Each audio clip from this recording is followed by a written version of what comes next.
கடிதத்துக்கு முன்னாடி மேலே என்ன எழுதுவோம்? மாதா துணையா துணையா துணை ஏசு துணை எழுதணும். அடுத்து எப்போ எழுதுகிறோம் அந்த டேட் எழுதுவோம். இது எல்லாமே பைபிளில் உள்ள வசனங்கள் தான். நான் இதை வாசிக்கிறேன், நீங்கள் பைபிளில் வாசிக்கிறோம். சரியா? தொடர்பு 28:10. நான் உனக்கு வாக்களித்ததை நிறைவேற்றும் அளவு உன்னை கைவிட மாட்டேன். ஆண்டவர் துணை. அன்பும் பண்பும் பாசமும் நிறைந்த அம்மா அப்பாவிற்கு உங்கள் அன்பு மகன் யாக்கோபு எழுதும் அன்பு மடல்.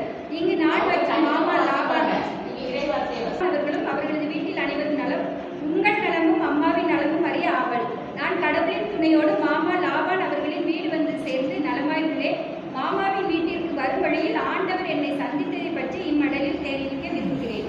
நான் பெயர்சவன் மறைந்ததும் இரவு கணிக்க அவ்விடத்தில் கிடந்த கற்களில் ஒன்றை எடுத்து தலைக்கு வைத்து படுத்துறங்கினேன். அப்போது கனவில் இடத்தில் ஊன்றி இருந்த ஒரு ஏணியின் முடி மேலே வானத்தை தொட்டும் அதில் கடவுளின் தூதர் ஏற இறங்க கண்டேன். ஆண்டவர் அதற்கு மேல் நின்று கொண்டு, உன் மூதாதையாகிய ஆபிரகாம் ஈசாக்கின் கடவுளாகிய ஆண்டவர் நானே. நீ படுத்திருக்கும் நிலத்தை உனக்கும் உன் வழிபரப்பிற்கும் தந்திருக்கிறேன். இப்படி யாருக்கு பேசுறா?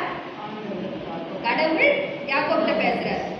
கடைசியில் கடவுள் என்ன சொல்றாருன்னா, நான் உனக்கு வாக்களித்ததை நிறைவேற்றும் அளவும் உன்னை கைவிட மாட்டேன் அப்படின்னு கடவுள் சொல்றாரு. அதுக்கு யாக்கோபு என்ன பதில் சொல்றாரு அப்படின்னா, நானோ தூக்கம் தெளிந்து உண்மையாகவே ஆண்டவர் இவ்விடத்தில் இருக்கிறார். இதுவே இரவிலின் இல்லம் விண்ணுலக வாயில் என்றேன். பிறகு அதிகாலையில் எழுந்து தலைக்கு வைத்திருந்த கல்லை எடுத்து நினைவு தூணாக நாட்டி அதன் மேல் எண்ணெய் வார்த்து லூசு என்ற அந்நகருக்கு பெத்தேல் என்று பெயரிட்டேன். சரியா? மேலும் விவரங்களை அடுத்த மடலில் தெரிவிக்கிறேன். அப்பா அம்மா, நீங்கள் இருவரும் என்னை பற்றி கவலை கொள்ள வேண்டாம். நீங்கள் இருவரும் நன்றாக சாப்பிட்டு உடம்பை கவனித்துக் கொள்ளுங்கள். இம்மடல் கண்டதும் பதில் மடல் எழுதுங்கள். உங்கள் இருவரின் நலமறிய ஆவலாக இருக்கிறேன். அண்ணன் ஏசாவை பற்றி ஏதாவது செய்தி தெரிந்தால் எனக்கு தெரிவிக்கவும். இப்படிக்கு உங்கள் அன்பு மகன் செல்ல மகன் யாக்கோபு. ஆபிரகாம். ஈசாக்னா யாக்கோபோட அப்பா. அம்மா பேர். நிறைய இடத்துல அம்மா மதிக்கவே மாட்டேங்காங்க. அதனால நம்ம என்ன செஞ்சுருக்கோம்? அம்மாவுக்கும் ஈக்குவலாக ஒரு உரிமை கொடுத்துருக்கோம். எந்த ஊரில் இருக்காங்க? பெயர்சவா.